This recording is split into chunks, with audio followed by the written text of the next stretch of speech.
Hi there, I'm Mike Chapple, and in this CertMike Explains video, we're going to talk about certificate revocation, the process of making sure that compromised or invalid digital certificates can't be used to impersonate their rightful owners. We'll also cover how to make this process more efficient with certificate stapling. The security of a digital certificate depends upon the protection of the private key associated with that certificate. If the certificate owner's private key becomes compromised, the owner must revoke the certificate so that no one can use it to impersonate the certificate owner. Now, there are two methods for revoking a digital certificate: the use of certificate revocation lists and the online certificate status protocol. The certificate authority that issued the digital certificate manages both of these methods. The original method for handling revocation is the use of a certificate revocation list, or CRL.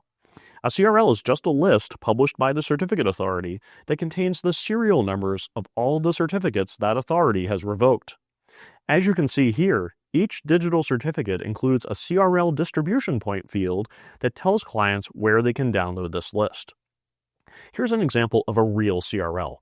When the CA revokes a certificate, it adds that certificate's serial number to its CRL.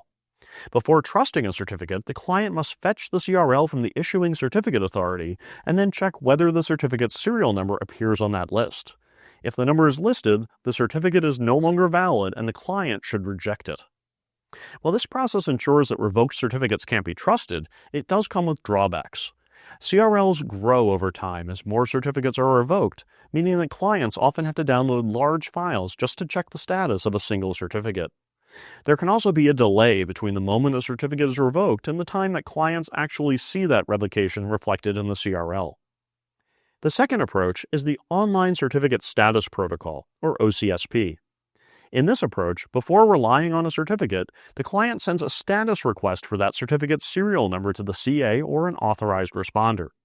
The responder returns a signed statement that says whether the certificate is valid, revoked, or of unknown status. Certificates include an Authority Information Access field that tells clients where to send these OCSP requests. This approach reduces overhead and gives near real-time status. Now, OCSP works well, but there are still ways we can make it even more efficient, and I'll explain those in just a moment. But before we get into that, I want to take a moment to invite you to visit my website at CertMike.com. On that site, I have free study plans put together to help you earn your next certification.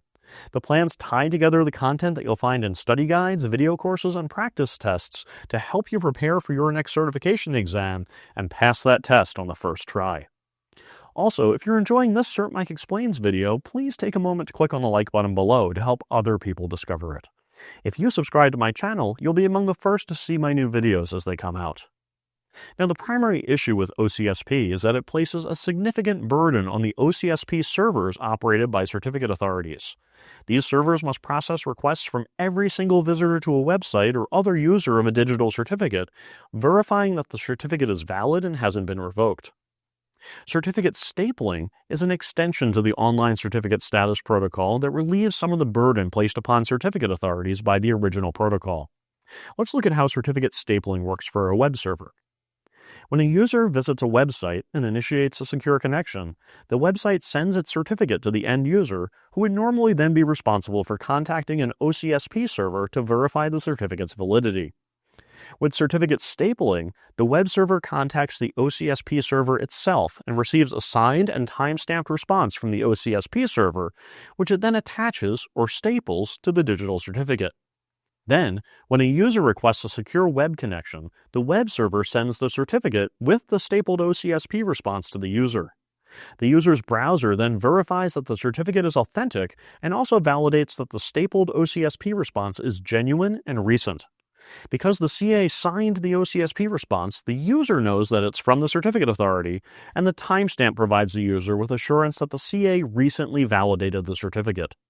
From there, communication may continue as normal. Now, that might sound like it's just as much burden on the CA's server as if the user requested the certificate, and it is for that first time. The savings come when the next user visits the website.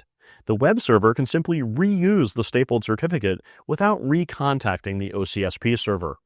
As long as the timestamp is recent enough, the user will accept the stapled certificate without needing to contact the CA's OCSP server again.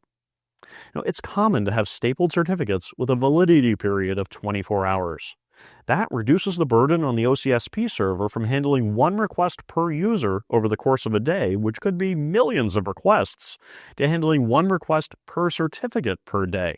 That's a tremendous reduction. I hope this video helped you better understand certificate revocation and certificate stapling. If it did, please click the like button below and subscribe to my channel for more IT certification content.